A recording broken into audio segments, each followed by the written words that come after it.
আজকের এই অনুষ্ঠান থেকে, স্মরণ সভা থেকে, ব্রাহ্মণ থেকে আমি এটুকু করেছি।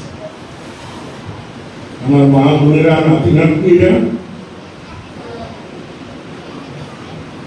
৭১ রণাঙ্গনে বঙ্গবীরের অনুগামীরা কেউ কেউ আমার ছাত্র কর্মী ছিলেন। কেউ আমার ক্ষেত্রে এখানে বয়সে বড় না। শপথ আসার পরে আমার ভালো লেগেছে যে আমরা সমবয়স।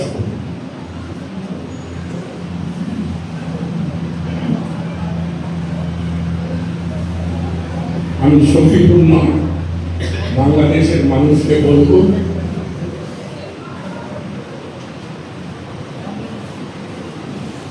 বজরা যখন বলছিল স্বাধীন,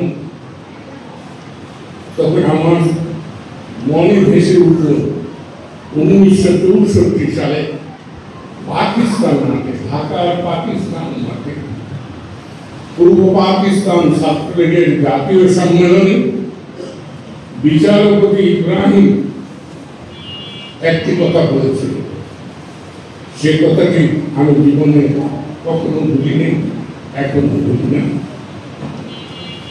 তিনি বলেছিলেন, আমি স্বাধীনতা পাকিস্তানের সেই দিন স্বীকার করব যেদিন পাকিস্তানের সমাজ জীবনে সবচাইতে নিগৃহীত, সবচেয়ে পিছিয়ে থাকা ডোম, মুচি, মেঠো আনন্দ উল্লাসে বলবে, আমি স্বাধীন, আমি সার্বভৌম। আমি জাস্টিস ইব্রাহিমের সেই কথা উচ্চারণ করতে চাই। ৯ মাসে রক্তক্ষয়ী প্রাণদান, নারীর সংগ্রামের বিনিময়ে বাংলার তরুণদের যে বীরত্বপূর্ণ আত্মোৎসর্গে দৃঢ়তা, তার বিনিময়ে আমরা শত্রু মুক্ত হয়েছি, আমরা দখলদার মুক্ত হয়েছি, আমরা হানাদার মুক্ত হয়েছি।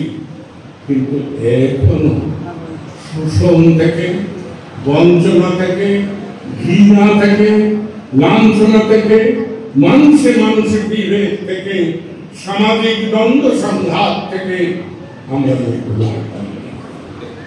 এই মুক্তি যেদিন আসবে সেদিন আমি বলবো যে হ্যাঁ,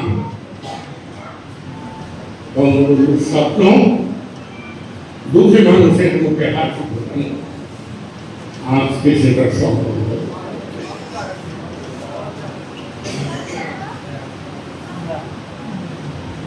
আমি কাউ প্রশংসা যা যা ঘটবে সবটাই কৃতকর্মের ফল। যার যা কিছু আমরা যখন যেভাবে যা করছি সবই আমাদের কৃতকর্মের ফল।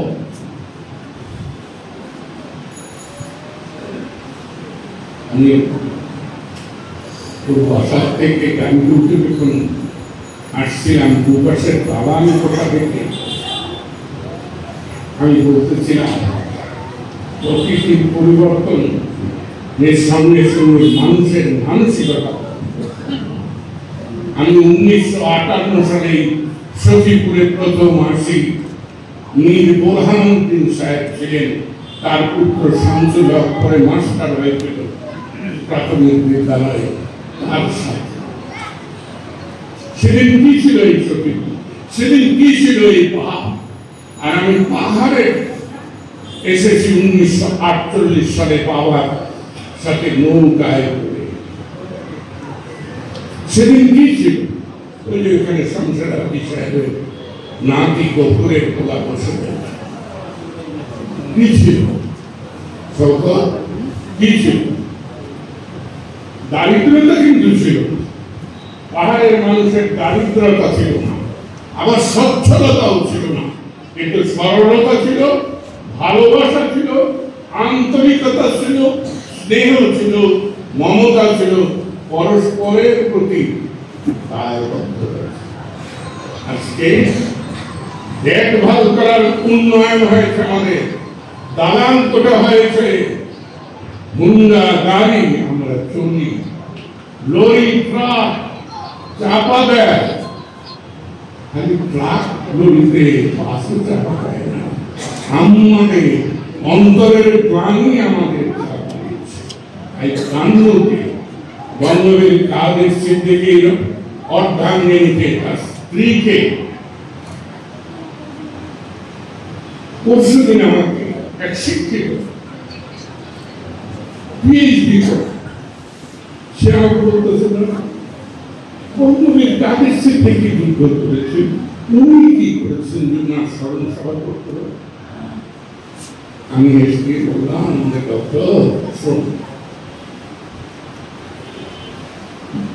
ভারতের স্বাধীনতার ইতিহাসে স্বামীর জন্য একজন নারী মাত্র কলকাতা শহরে 3 দিন হরতাল করেছিল, কলকাতা শহরে সীমাবদ্ধ ছিল, তার নাম হলো অরুণা আশোক। অরুণা আশোবাদী হলেন কংগ্রেস নেতা ছিলেন। 1942 সালে গান্ধীর ভারত ছাড়ো আন্দোলনে আশোবাদী গ্রেপ্তার হয়েছিলেন, তার স্ত্রী অরুণা হত্যা করেছে।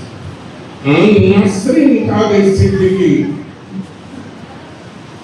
বঙ্গবীর কাদের সিদ্দিকী স্বদেশ প্রত্যাবর্তন কমিটির আহ্বায়িকা হিসেবে এই শ্যামল বাংলার এমন কোন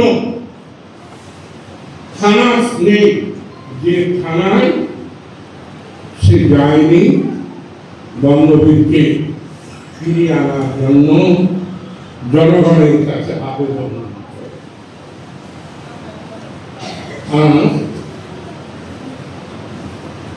আমি খুব গর্বের সঙ্গে প্রাণ খুলে বলব, আমার মায়ের পরে এইরকম সরল মানুষ আমার আমার সামনে, তার জন্য আমার দুর্ভাগ্য। সে যখন মস্তিষ্কে রক্তক্ষরণ ঘটে তখন বৌদ্ধ আমাকে টেলিফোন করেছে, আমি তার পুত্র তাকে নিয়ে গিয়েছিল হসপিটালে, তারপর থেকে আমি কিন্তু আমরা শত চেষ্টা করে পৃথিবীতে রাখতে পারি, কিন্তু আমরা সিদ্ধান্ত নিয়েছে আমি মুখে আনুসেপ্ত করতে বলি না, মুখের তাকে কোনোদিন আনুসেপ্ত হয় না, কিন্তু আমি দেখে আসছি যে আমরা সব মুখেই কথা বলি, অন্তরে বিশ্বাস করি। আসুন, সত্যি যদি গাঙ্গুর প্রতি আমাদের ভালোবাসা থাকে, শ্রদ্ধা থাকে, তাহলে আর যে আকাঙ্ক্ষা বাংলাদেশের মানুষ সুখী হোক, বাংলাদেশের মানুষ তার অধিকার ফিরে পাক, বাংলাদেশের মানুষ তার সম্মান আত্মমর্যাদা নিয়ে বাঁচুক, এবং বঙ্গবীর কাদের সিদ্দিকী দিন উদ্ধারে, বাংলাদেশের মুক্তিযুদ্ধে দিন উদ্ধারে কিন্তু আগ্রহী। সে স্বাধীনতা যুদ্ধের বিরুদ্ধম বঙ্গবন্ধু হত্যাকারী বিরুদ্ধে সে প্রথম প্রতিবাদ করেন এবং প্রতিবাদকারীদের প্রধান সে।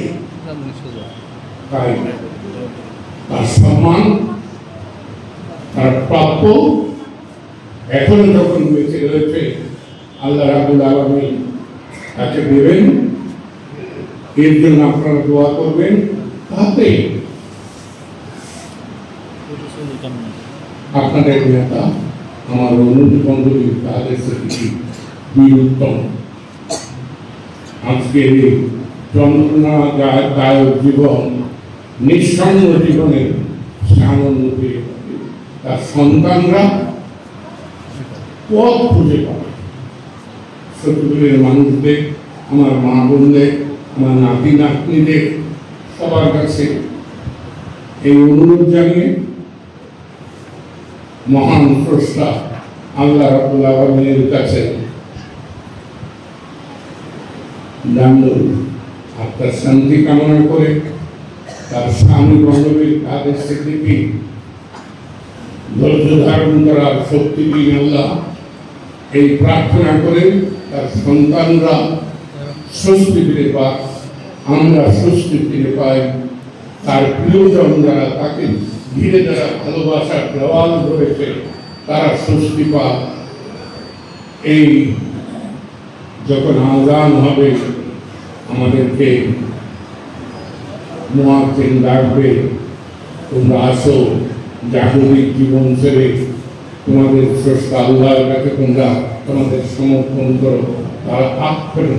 আমি এই প্রার্থনা করি অন্তরের সকল আকুতি নিয়ে এই নিবেদন করে সবাইকে ধন্যবাদ জানিয়ে আবার গাঙ্গুর প্রতি আমার স্নেহ, ভালোবাসা, স্নেহ ও শ্রদ্ধা জানিয়ে আমি আমার বক্তব্য শেষ করছি। জয় বাংলা। এখন